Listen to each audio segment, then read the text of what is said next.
자, 김철중의 이름은 낳는다. 한국인의 5대한 특집. 오늘은 네 번째 시간입니다. 오늘의 주제는 폐암입니다. 네, 오늘 저희가 또 특별히 폐암 특집인 만큼 명의 두 분을 모셨습니다. 세브란스병원 종양내과 교수이자 연세안병원 폐암센터장이신 조병철 교수님 모셨습니다. 반갑습니다. 안녕하십니까, 조병철입니다. 폐암 수술 명의 이창영 세브란스병원 흉부외과 교수님 함께해 주셨습니다. 네, 반갑습니다. 이창영입니다.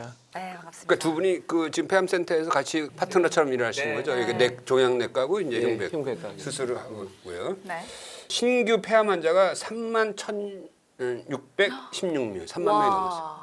제가 알고 있기로는 한 2, 3년 전만 하더라도 이렇게 10,000명에서 20,000명 초반대였었는데요. 저도 놀랐네요. 30,000명까지 갔다는 게 좀 놀랍습니다. 예. 남자 암 중에서는 폐암이 1등이에요. 어. 폐암 1등이고 여자는 4등이고 여자 4등도 뒤에서 많이 올라왔어요 지금.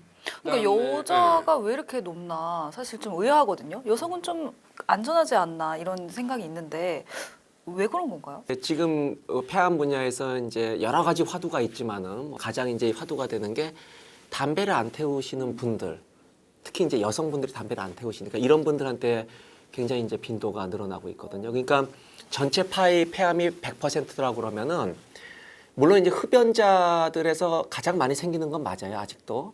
근데 이제 점점 비율 자체가 비흡연자에서 특히 여성도 한 60대 우리 중년 여성분들한테 주부들한테 이렇게 많이 생기는 게 이제 가장 큰 이제 문제죠. 그거만 와. 그렇게 해서 폐암 걸리신 분은 억울하다는 생각이 좀 그러니까요. 들겠는데 흡연도 만약에 안 했는데. 담배를 폈으면 야 내가 담배 핀다며 걸리 결국 이렇게 됐구나 이렇게 맞죠? 때 예. 항상 외래에서 오실 때마다 이제 그런 분들이 이제 좀 말씀하시는 게 바른 생활만 했는데 술도 안 하고 담배도 안 하고 진짜 나쁜 생활을 하나도 안 했는데 이제 폐암에 걸려가지고 왜 이제 자기가 이런 일에 걸렸는지 되게 안타까워하시는 분들이 굉장히 많습니다. 그 사람들의 그 발병 원인은 뭐예요? 간접 흡연? 간접 흡연이 아마 제일 큰 원인일 것 같습니다. 태우는 연기에서도 문제가 일어나지만 담배를 빨았다가 내뱉는 거에서도 날숨- 암 유발인자들도 있기 때문에 그 옆에서 피는 그게 날라와서 문제가 아니라 그 사람이 내쉬는 공기. 와, 그럼 연초 말고 요새는 전자담배 많이 피잖아요. 전자담배의 그 연기로도 이게 영향이 있을 수 있나요? 아니, 제 주변에서 제가 뭐 물어보면 흡연하세요? 그러면 아니요, 흡연은 안 하고 술 마실 때 전자담배만 핍니다. 이러시는 분들 있어요. 되게 자랑스럽게. 담배 한 가치의 양에서는 유해물질의 양이 당연히 연초보다는 전자담배가 좀 적은 걸로 알려져 있는데요. 근데 이제 전자담배 태우시는 분들의 그 패턴을 보면 냄새가 덜 나니까 댁에서 태우시는 분들도 있고 실내에서 자주 피고 양이 많고 깊게 흡입하다 보면 알 수 없는 그런 인자들이 이제 폐 깊숙하게 가면서 실제로 생각보다 안전하지 않을 가능성이 있어서 환자분들한테 꼭 전자담배도 끊을 것을 권유하고 있습니다. 전자담배도 그 이제 흡연 WHO가 흡연이랑 거의 똑같이 했기 때문에 그 전자담배도 규제를 하고 있는 거예요. 예. 그러니까 간접 흡연이라고 할 수 있는 거는 그럼 그 전자담배도 포함이 된다라고. 당연히 포함된다고 해야죠. 그 데이터 보면 여성 폐암의 86%가 비흡연자라고 했는데 그럼 엄청나게 많은 거잖아요. 그렇죠. 그 미세먼지나 그 흉 있잖아요. 왜 요리할 때 나오는 거 이것도 영향을 좀 미칠까요? 네. 그러니까 이제 우리가 비흡연자에서 왜 폐암이 생기는지에 대해서는 여러 가지 우리가 단초들이 있어요. 아까 이제 이창현 교수님 말씀하신 이제 간접 흡연도 있고 요리를 할 때 나타나는 이제 오일과 관련된 연기들 이런 것들도 이제 환기를 잘 안 시키고 하면은 그게 분명히 데미지를 줄 수 있거든요. 그러니까 연구 결과가 한 20년 전에 나온 연구 결과인데 되게 흥미로운 연구 결과인데 폐암 환자들하고 아닌 환자들하고 이제 비교를 했는데 집에서 이제 요리를 할 때 접시를 닦잖아요. 접시를 닦는 숫자에 비례해서 비흡연자 여성들한테 이제 폐암이 많이 생겨요. 그러니까 요리를 할 때 나오는 여러 가지 우리가 나올 수 있는 유해 물질들이 폐암과 연관이 있을 수 있다는 여러 가지 이제 반증이죠. 그래서 일단 조리하면 뭐가 이렇게 계속 나. 그렇죠. 이게 오일필름이라고 그러거든요. 오일필름. 그래서 그런 것들을 할 때는 항상 우리가 환기를 하면서 하시는 게 굉장히 그렇죠. 중요해요. 맞아요. 그래서 그리고서 옛날에 그래서 이제 할머니들 중에 그 야궁이에서 하고 뭐 그런 불집 것 피시던 때문에 분들. 그런 것 때문에 폐암의 원인이 될 수도 있다. 뭐 이런 얘기도 나오고 있고요. 어느 정도 일리가 있어 보입니다. 그러니까 나 담배 안 피니까 나 안전해. 폐암 안 아닌 걸릴 거죠. 거야라고 생각하면 절대 안 되는 거죠. 근데 어쨌든 폐암도 종류가 좀 있다고 하는데 어떻게 좀 구분이 되는 겁니까? 폐암 세포의 형태에 따라서 크기가 이제 작으면 소세포 폐암이라고 이야기를 하고요. 그 이제 상대적으로 크기가 큰 경우에 이제 크기가 작지 않다는 뜻에서 비소세포 폐암으로 분류가 됩니다. 치료는 어느 게 더 잘 돼요? 전반적으로? 치료는 당연히 이제 소세포 폐암이 월등하게 성적이 떨어지게 되어 오, 있습니다. 그래요? 네, 네. 작으면 좀 더 치료가 쉽지 않을까 싶은데 반대군요. 네, 세포의 크기가 작아서 그런 거지. 그게 세포가 증식하는 속도는 비소세포 폐암에 비해서 월등히 크고요. 그게 세포가 증식하면서 또 나오는 인자들이 주변 조직으로 침윤, 그러니까 주변 조직으로 파고들게 되어 있습니다. 아, 작으니까 더 잘 파고드는군요. 뭐 그런 여러 가지 인자들 때문에 파고들게 되고 결국에는 이제 암들이 진행해서 환자들이 생명을 갉아먹는 것은 결국에 이제 장기로 전이를 하게 되는데 그게 침윤을 많이 하면 전이가 많이 일어나기 때문에 소세포 폐암의 성적이 더 안 좋다고 이야기할 수 있겠습니다. 자, 그러면 이제 한번 치료 얘기를 해보는데 병기별로 치료법이 다른데 지금 현재는 어떤 식으로 좀 프로토콜 돼 있나요? 네, 보통 이제 소세포 폐암은 일반적으로 수술의 대상은 아니고요. 보통 항암 치료한다고 생각하시면 될 것 같고요. 이제 비소세포 폐암들을 대상으로 병기를 나눠서 병기별로 이제 치료 방법을 결정을 하고 있습니다.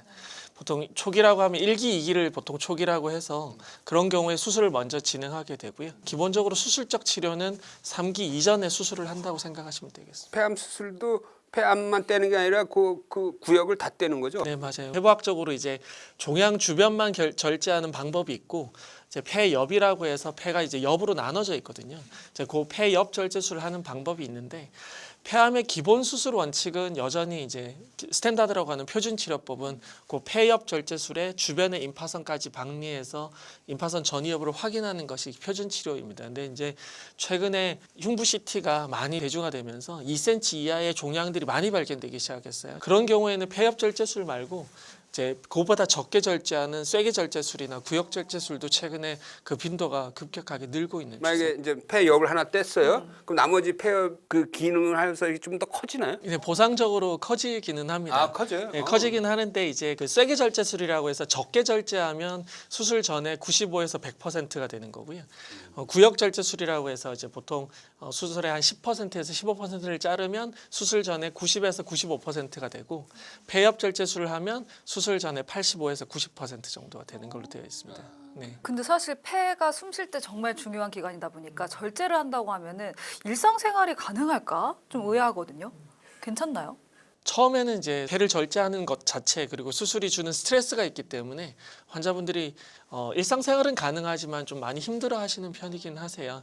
근데 이제 충분히 수술이 가능한 환자들을 수술로 이끌기 때문에 보통 2달 정도 혹은 6개월 정도 지나게 되면 수술 전 폐 기능의 85에서 90% 정도로 회복을 하기 때문에 운동도 할 수 있고요. 가벼운 운동도 할 수 있고 뭐 보면 배드민턴 치는 환자들이 보통 요새 많으시던데 2개월에서 6개월 지나면 많이들 회복하시는 편. 네. 배드민턴 다시 칠 수 있는 거예요? 테니스도 칠 수 있나요? 테니스도 칠 수 있고 네. 수영도 혹시 할 수 있나요? 수영 가능합니다. 다 할 수 있네요. 운동에 관심이 많네요. 운동 좋아합니다. 보통 하시던 운동들을 천천히 시작해 볼 걸 권유를 많이 하고 있어요. 예. 100명의 신규 폐암 환자 중에 그렇게 수술을 첫 번째로 하게 될 수 있는 경우는 약 몇 프로 될까요? 사실 교과서적으로 봤을 때는 20% 미만으로는 되어 있는데 대형 병원으로 오시는 분들은 또 수술을 받으러 오시는 분들이 많아서 30%에서 정도 전후로 아마 수술을 할 수 있을 거로 저희는 생각하고 있습니다. 수술을 받을 수 있는 그 자체가 이제 행운인 거고. 네. 그러면 이제 항암 치료 어떻게 해요? 항암 치료는 이제 크게 이제 이창현 교수님께서 수술을 잘 해주고 난 다음에 폐암이 조기에 발견돼도 재발률이 다른 암종보다 월등히 높기 때문에 재발을 억제하는 목적에 우리가 보조 항암 치료라고 있어요. 근데 불과 몇 년 전까지만 해도 보조 항암 치료는 오로지 세포 독성 항암제밖에 없었어요. 세포 독성이라는 게 뭐예요? 정상 세포하고 종양세포하고 암세포하고 분간 없이 다 죽이는 거죠. 그러니까 100% 주사약이고 많은 경우 대부분의 환자들한테 많은 부작용을 또 일으키는 거예요. 그러니까 그게 힘들어하는 거죠. 그렇죠. 예, 우리가 통상적으로 이 항암제라면 세포독성 항암제죠.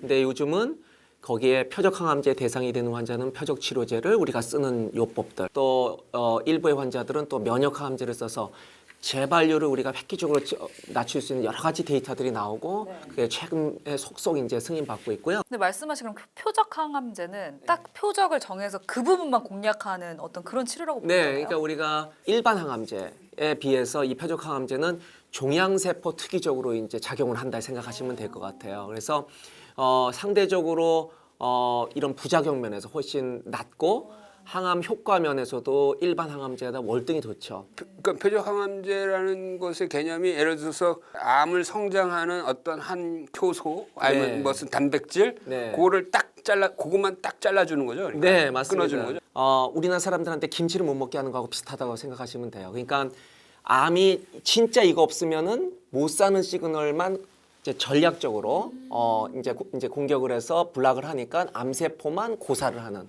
그런 이제 작용 기전을 가지기 때문에 효능은 상당히 높으면서 부작용은 상대적으로 낮은 그런 특징을 가지고 있죠. 그래서 이제 저도 옛날에 기사를 쓴 적인데 표적 치료가 이제 나오면서 야 이제 암 끝났다.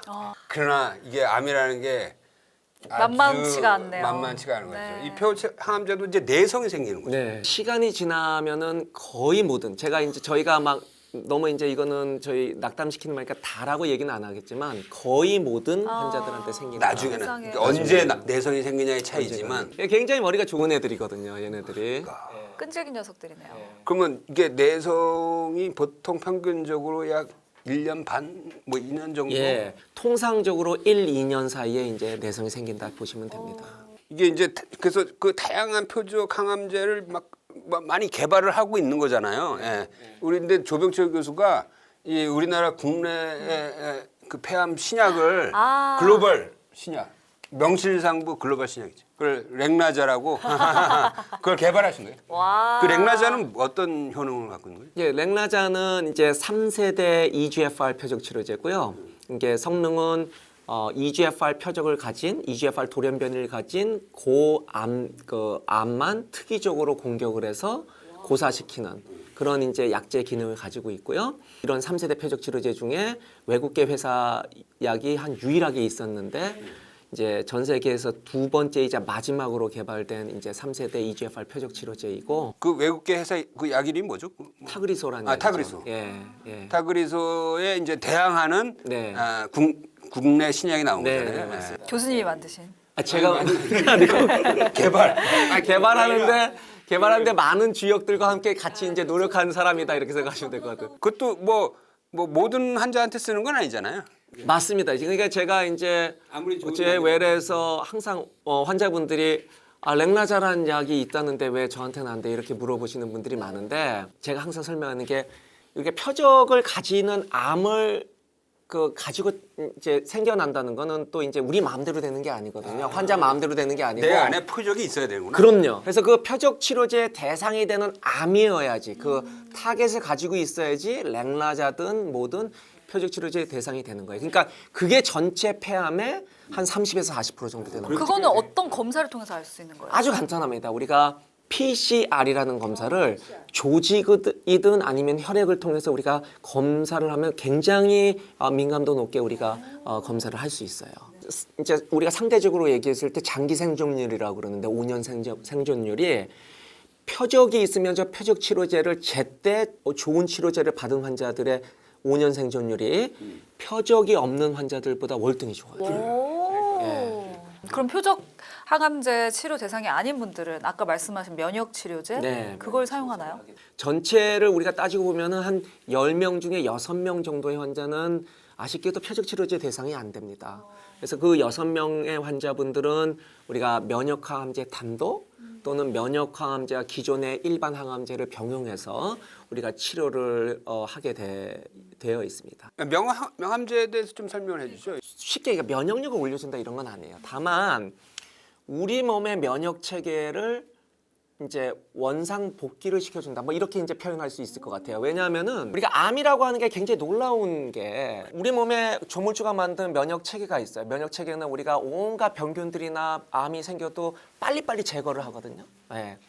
근데 그거를 제거를 못하고 이거를 숨기는 작용을 하는데 우리 몸에 있는 이 T세포, 면역세포는 경찰관 역할을 하는데 경찰관 역할을 못하게 만드는 거예요. 암세포에서 발현한 PD-L1이 그거를 도둑을 자기가 도둑인 것처럼 안 보이게 만드는 역할인데 이 PD-L1과 PD-1의 상호작용을 중단시키는 거예요. 그럼으로써 경찰관이 범인을 인식해서 때려잡게 만드는 그런 역할을 하는 항암제다 이렇게 생각하시면 될 것 같아요. 그 명함제도 모든 환자가 다 작용되는 건 아니죠. 예, 아쉽게도 면역 항암제 대상이 되는 환자들 중에 20% 정도 환자가 이제 반응을 하고요.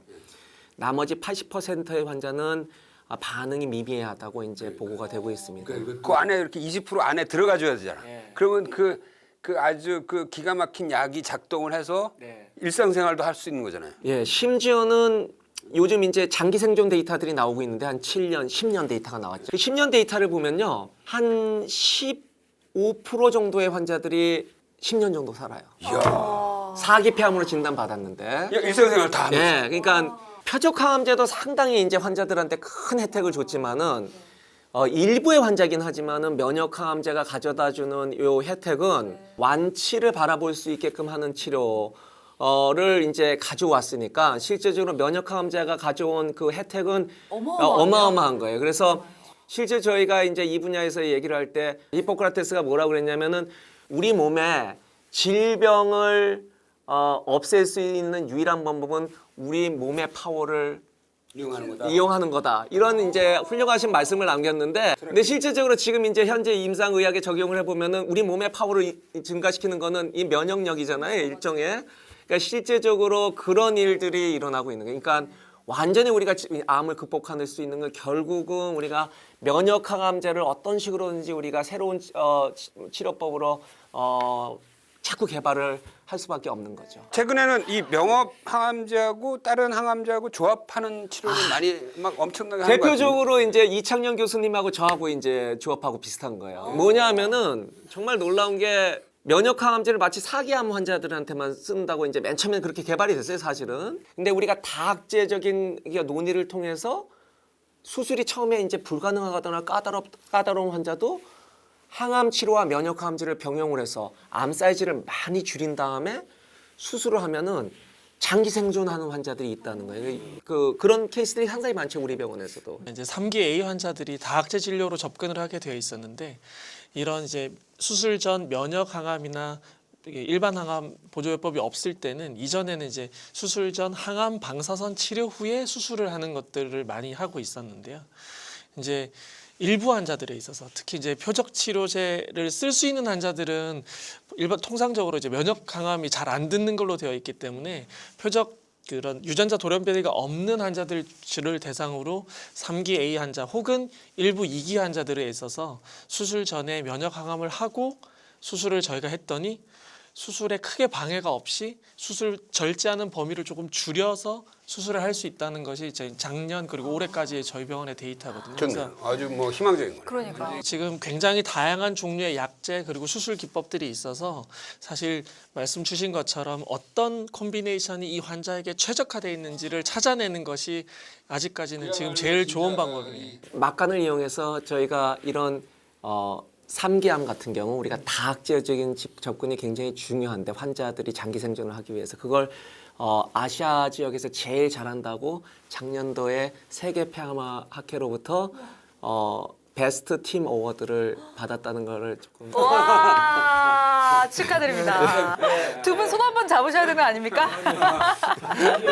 다학제 사실 그 이제는 한 명의 명의라는 거는 의미가 없는 맞습니다. 거고 예. 그 예. 팀이 얼마나 잘 조화롭게 움직이느냐가 중요한 거니까 이거 굉장히 의미 있는 거죠.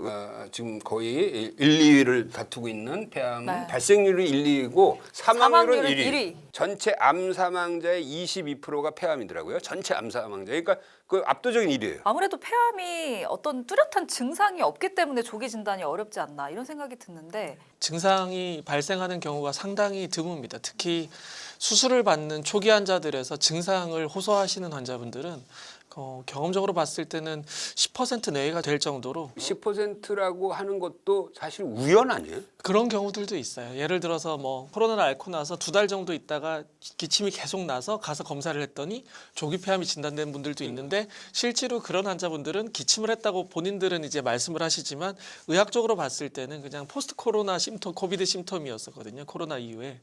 그럴 정도로 우연히 발견되는 경우가 상당히 많습니다. 예전에 이제 조기 폐암 발견을 위해서 많이 검사했던 것이 흉부 X선입니다. 단순 흉부 X선들을 많이 촬영을 했었는데 실제로 1cm가 안 되는 종양들은 흉부 X선에서 발견이 되지가 않고요.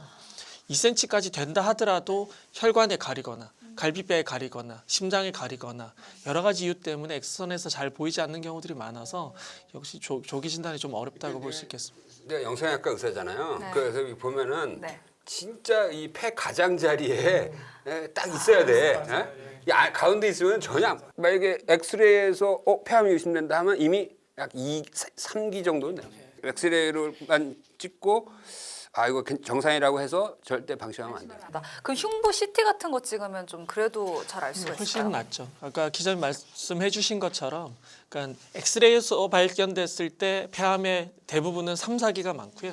저설량 CT를 찍었을 때는 1, 2기가 많습니다. 그래서 미국에서 2011년도에 발표된 연구에 따르면 그런 저설량 CT를 찍었던 그룹이랑 흉부 X선을 찍었던 그룹에서 암 사망률을 20% 정도 낮출 수 있었다는 게 보고가 되면서 이제 우리나라에서도 30감년 이상의 흡연력을 갖춘 54세 이상의 환자들을 대상으로 해서 지금 국가 검진을 하고 있는 것으로 알고 있습니다. 30감년이라는 게 한 갑을 30년 핀 사람 말하는 거죠? 하루에 두 갑씩 이제 15년을 태워도 30감년에 해당되는 겁니다. 기자님 혹시 나도 이제 과거에 흡연자였는데 네. 이제 끊은 지가 10년 됐는데 와. 30감년에 가까운 사람은 이걸 찍는 게 좋은 거죠. 나는 매년 찍고 있어요. 그래서.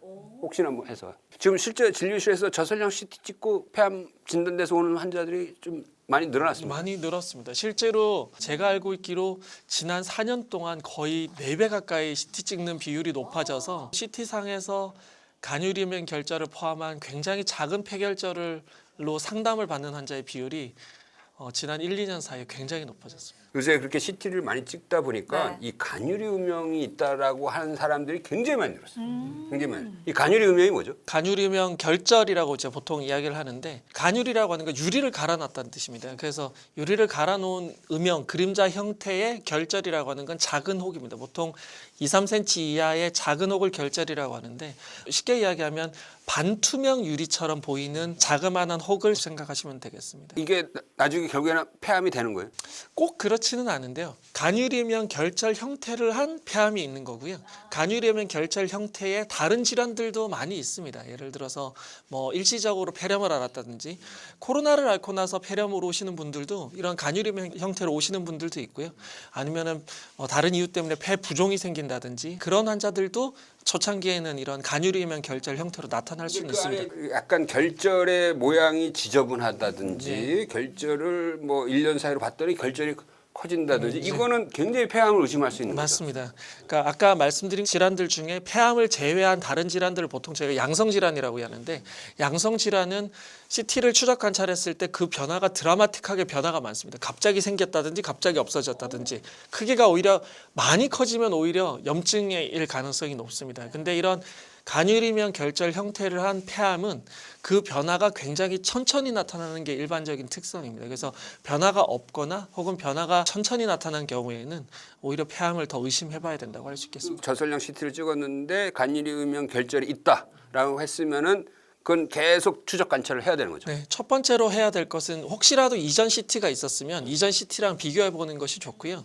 오히려 이전 CT에 없었는데 새로 생겼으면 오히려 암과 관련 없을 가능성이 높습니다. 그러면 그 사람들은 1년마다 저설량 보통은 사이즈가 작으면 1년마다 저설량 CT를 권유하고 있고요. 변화가 없거나 작으면 아까 말씀드린 것처럼 폐암과 관련이 있을 가능성이 높기 때문에 주기적으로 검사를 하거나, 혹은 사이즈가 뭐 3cm가 된다 혹은 2cm가 된다, 그렇게 되면 수술을 먼저 권유를 하게 되고요. 폐암이라는 확신이 안 쓰는데도 의심스러운 상황에서도 수술을 제거를 하는 거죠. 맞습니다. 그 이유는 영상 검사를 봤을 때 저희가 특히나 이제 숙련된 영상의학과 선생님이라든지 아니면 숙련된 흉부외과, 호흡기내과 선생님들이 봤을 때 영상 검사를 가지고 보통 맞출 확률이 95%가 넘습니다. 근데 그게 안타깝게도 간유리면 결절 형태를 한 폐암은 수술 전에 조직 검사를 했을 때 그 조직 검사에 의미 있는 결과가 나올 확률이 60%밖에 안 돼요. 진단율이 상당히 떨어집니다. 그래서 진단적 검사를, 조직 검사를 하는 경우는 오히려 낮고, 검사의 변화를 가지고 판단했을 때 이게 수술이 필요한지 아닌지를 보통 영상학과 선생님 아니면 이제 숙련된 흉부외과 의사나 이제 호흡기내과 교수들, 그럴 때는 약간 그 그 쐐기형 결제를 하는 거죠? 그거만. 크기에 따라서 조금씩 다른데요. 간유리음형 결절 형태를 띈 폐암은 제일 중요한 첫 번째 영상의학적 그 파라미터는 고형화 부분이라고 해서 아까 간유리음형 결절은 반투명 유리라고 말씀드렸잖아요. 그게 점점 진해지면 불투명 유리로 바뀌게 됩니다. 그걸 고형화 부분이라고 이야기하는데 전체 크기에서 고형화 부분이 차지하는 비율이 상당히 중요합니다. 그 비율을 저희가 CT 비율이라고 이야기하는데 그 CT 비율이 0.5 이하인 경우에는 기자님 말씀 주신 것처럼 쐐기절제술로도 거의 완치 가능합니다. 근데 그게 점점 진행을 하게 되면 고형화 부분이 많이 생기고 고형화 부분이 많은 부분들이 악성 부분이 많고 침윤 부위가 많기 때문에 점점 이제 절제하는 비율이 더 높아진다고 보시면 되겠습니다. 그 간유리명의 조직 검사를 보면은 거기서 폐암 세포가 있는 경우가 꽤 있는. 95% 이상에서는 다 폐암한 세포들이 있습니다. 그러니까 이게 무서운 와, 거라니까. 무섭네요. 하지만 이제 세포의 형태는 폐암이지만 저희가 이제 중요한 것은 침윤을 해서 전이를 하는 것이 더 중요하기 때문에 세포의 형태는 폐암이지만 침윤하는 부위가 작기 때문에 그런 쐐기절제술로 끝날 수 있었던 환자들은 침윤이나 전이 비율이 거의 없어서 수술로 완치가 가능합니다. 그러니까 이창경 교수님께서는 조기 진단이 어려워서 사망률이 높다 이렇게 얘기해 주신 거고 조병철 교수님께서는 사망률이 높은 이유 뭐라고 보십니까? 저는 주로 보는 환자분들이 3기, 4기 환자분들이기 때문에 그 환자분들이 이제 사망률이 높은 이유는 치료하고 나서 재발이 잦다. 두 번째는 우리가 표적 항암제를 쓰든 면역 항암제를 쓰든 시간이 가면서 대부분의 환자들이 내성이 생긴다. 이제 요런 이제 두 가지 이유 때문에 생존율이 아직까지도 이제 30%대에 머무르고 있다 이렇게 말씀드릴 수 있겠습니다. 그래서 연구 많이 하고 계시잖아요, 교수님. 네.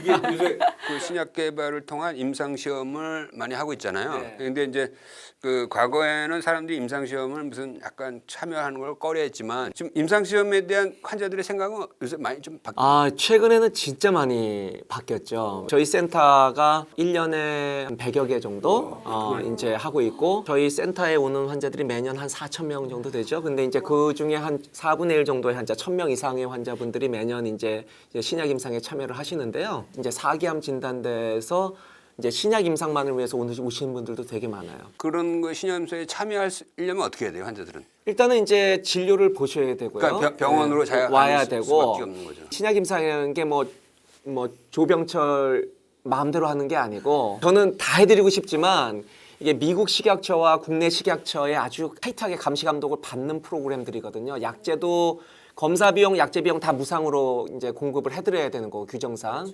그래서 선정 제외 기준이라고 있어요. 그 선정 제외 기준이 매우 까다롭거든요. 어찌 보면은 책이 이렇게 두꺼워요.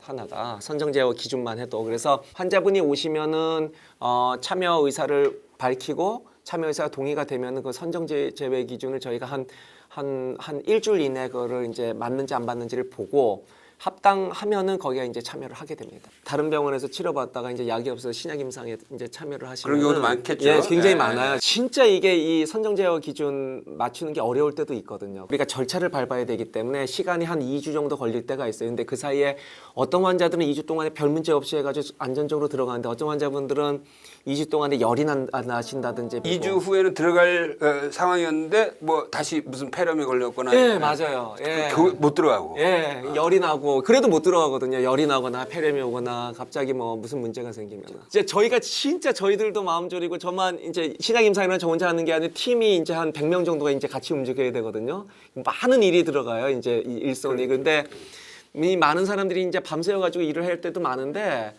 그런 이제 느낌으로 이제 들어가는 환자들도 꽤 많아요. 정말 이제 쓸 거 다 썼는데 희망이 없는 상황에서 신약 임상에 들어갔는데 거기서 드라마틱하게 좋아지는 사람도 있겠네요. 무지 많죠. 와. 진짜 막 드라마틱하게 좋아지고 이런 분들이 꽤 많아요. 그래서 임상 연구를 하는 이제 종양내과 전문의로서 실제적으로 이 신약 임상을 하면서 이 보람을 느낄 때가 굉장히 많습니다. 너무 보람되실 것 같아요, 정말. 네.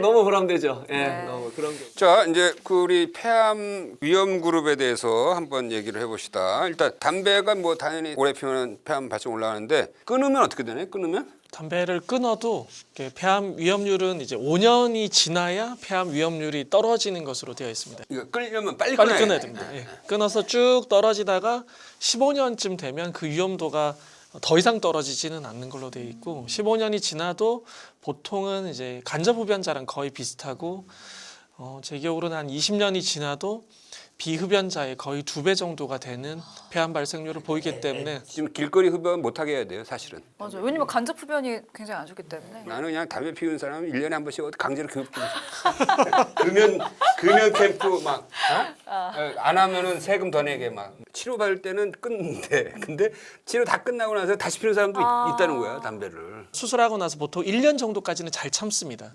본인이 수술 받았고 특히 폐암으로 수술 받았기 때문에. 근데 정말 일부 환자들에서는 이게 역시 담배가 이게 굉장히 중독성이 높은 물질이기 때문에 남자 환자들은 아직도 담배 태우시는 폐암 환자들이 많으니까 환자분들이 수술을 받기 전에 언제까지 담배를 폈는지를 대략적으로 좀 알 수가 있습니다. 주로 피부 톤으로 알 수가 있는데요.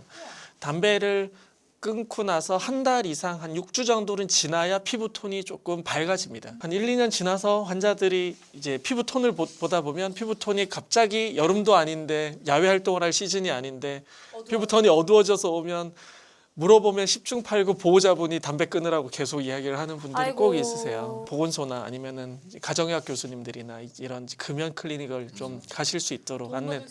예, 맞습니다. 근데 그 이게 폐암도 약간 가족력 같은 게 있나요?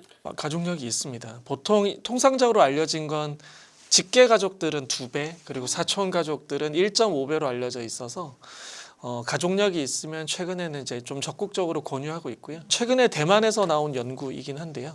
그 비흡연자 가족력이 있는 여성 환자들을 대상으로 해서 검진을 CT로 했었는데 아마 의미 있는 결과가 나온 것으로 알고 있습니다. 아, 여성이면서 비흡연자인데 집안에 폐암 환자가 있던 사람들 대상으로 검사를 해봤더니 했더니 훨씬 더 많이 발견되더라. 발견될 비율이 높아지는 걸로 제가 이제 최근에는 이해를 하고 있어서 워낙에 이제 그런 비흡연자 여성분들한테 발생하는 폐암들은 상대적으로 속도가 더디기 때문에 3년에 한 번씩이라도 이렇게 검사할 거를 권유는 드리고 있습니다. 할아버지가 담배를 엄청 피우고 있는데 95세에 돌아가셨어. 어? 뭐 이런 얘기 하잖아요. 맞아요. 그거는 뭐 그 사람만 특수한 케이스지. 만약에 부모님이 담배를 많이 폈다가 60세에 폐암이 왔으면 이 사람은 진짜 위험한 거예요. 네, 맞습니다. 그 사람은. 네. 특히 담배를 피우면 안 되는 거죠. 아까 말씀 주신 그 95세까지 담배를 태우셨던 분은 안 태우셨으면 아마 120세까지 사셨을 수도. 맞네요. 그 정도로 건강하셔서 타고난 건강이 아마 있으셨을 거예요. 네. 진짜 중요한 얘기네. 어쨌든 근데 모든 질환이 예방하는 게 굉장히 중요할 것 같은데 조병철 교수님 예방법 뭐가 있을까요? 당연히 담배를 태우면 안 되고요. 그 다음에 담배 피는 분들을 멀리 하셔야죠. 멀리하기. 운동을 통해 가지고 건강을 유지하는 게 굉장히 중요하다고 생각합니다. 비단 폐암뿐만 아니라 우리 몸의 이제 면역력을 강화시키기 위해서 땀 흘리는 정도의 운동을 일주일에 한 뭐 4번 이상 정도 하려고 많이 노력을 하고 있어요. 아무리 바빠도 어떤 운동하세요, 교수님? 사이클을 좀 주로 타고 실내 사이클을 요즘 좀 많이 타요. 미세먼지가 좀 많아가지고 적절한 정도의 근력 운동도 하고. 식단은 좀 어떻게 하세요, 교수님? 제 나름대로 식단이 있는데 따라하라는 말씀은 아니고 이거 따라할 수가 없고 왜냐하면 이거를 또 집에서 해달라고 그러면 아마 대부분 남성분들이 아마 이혼당할 수도 있기 때문에 그래서 어떤 식단이길래?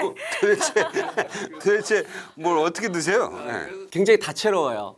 다채로운데 양이 많은 건 아니고 뭐 브로콜리 삶은 거, 브로콜리, 그다음에 요구르트, 요구르트. 달걀 하나, 야채 착즙 주스, 블루베리, 라즈베리 주스. 주스를 또 드세요? 예, 그리고 커피 2잔, 홍초가 있어요. 예, 홍초 또는 흑초를 한 잔 정도를 아침에 먹는 거. 거의 7개 정도 드시는 것 같은데 아침에 매일 그렇게 드시는 거예요? 예. 와. 안 믿는 분들이 있는데 실제로 한 10년 넘게 계속 그렇게 먹고 있고. 사실 예. 교수님 피부가 너무 좋으신 거예요. 피부에서 빛이 나셔서. 항암제도 개발하셔야 되지만 제품으로 하나 만드시는 것도 그 아침마다 노력봉사하는 안사람한테 굉장히 감사하고 있습니다. 네. 근데 커피는 또 아침에 먹으면 좋지 않다 이런 이야기도 있는데 2잔이나 드셔도 괜찮은 거예요? 커피 자체가 건강에 유익하다는 여러 데이터가 있어요. 뭐 치매 예방도 그렇고. WHO에서 하루에 2-3잔을 마시면은 네. 훨씬 건강상 이득이 있다라는 거로 이미 아이스. 전 아이스만 먹거든요. 나이가 젊으면 아이스고요. 나이 많은 분들은 이제 우리 좀 따뜻한 커피를 좀 드시는 게 낫고. 카페인에 민감한 사람들 있잖아요. 그런 사람들은 그 점심 이후에는 드시지 말고 왜냐면 이제 그쵸. 잠을 못 자니까. 밤에 수면을 방해할 네. 수 있으니까. 우리가 먹는 것 자체가 우리 몸의 건강 상태를 이제 말해 준다는 말도 있거든요. 그래서 실제로 먹는 음식을 통해서 골고루 섭취를 함으로써 우리가 건강을 유지하려고 노력을 하셔야 된다. 그러니까 조병철 교수님이 이렇게 식단을 완벽하게 챙겨 드시는데 이창용 교수님은 좀 어떤 노력을 하고 계신지 궁금하네요. 담배만 안 태우고 있습니다. 네, 다른 노력은 하고 있지는 않고요. 워낙 건강 체질이세요. 네, 저는 워낙 저는 건강 체질. 운동을 좋아했어가지고요. 이제 코로나 때문에 이제 병원에 피트니스 센터를 못 열다가 병원에 다시 열면서 병원에 내에 있는 피트니스 센터 주로 이용하고 있습니다. 네. 우리 조봉철 교수님께서 마지막으로 시청자 여러분들께 한 말씀 부탁드립니다. 예방하는 게 가장 중요하죠. 흡연하시는 분들은 금연을 하셔야 되고 흡연을 안 하시는 분들은 흡연하시는 분들을 멀리 하셔야 된다. 고위험군이라고 이제 생각되시는 분들은 정기적으로 우리가 CT 검사를 통해서 조기에 진단받을 수 있도록 노력을 해야 된다. 폐암이 진단됐고 특히 더 진행된 병기에서 발견된 분들은 최근에 표적 치료제, 면역 항암제 또 새로운 혁신적인 치료제들이 속속 개발 중이거나 승인받고 있기 때문에 희망을 잃지 말고 계속 치료를 받을 수 있도록 노력을 하시라. 예, 말씀드리고 싶습니다.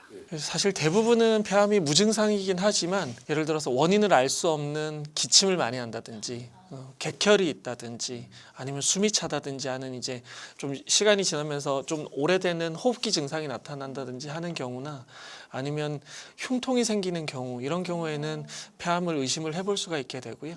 그리고 진행을 하게 되면 국소적인 증상들이 나타날 수 있는데 그 임파선 전이가 생기게 되면 목소리가 쉴 수 있습니다. 그래서 목소리가 갑자기 쉰다든지 그게 좀 오래 가는 경우에는 폐암의 증상일 수 있기 때문에 이럴 경우에는 반드시 적극적인 검사를 시행을 해봐야 되겠습니다. 결론은 흉부 CT를 잘 찍자. 네, 맞습니다. 네. 자, 대한민국 5대암 오늘 네 번째 편 폐암에 대해서 많은 얘기를 나눴습니다. 조봉철 교수님, 이창용 교수님 고맙습니다. 감사합니다. 감사합니다.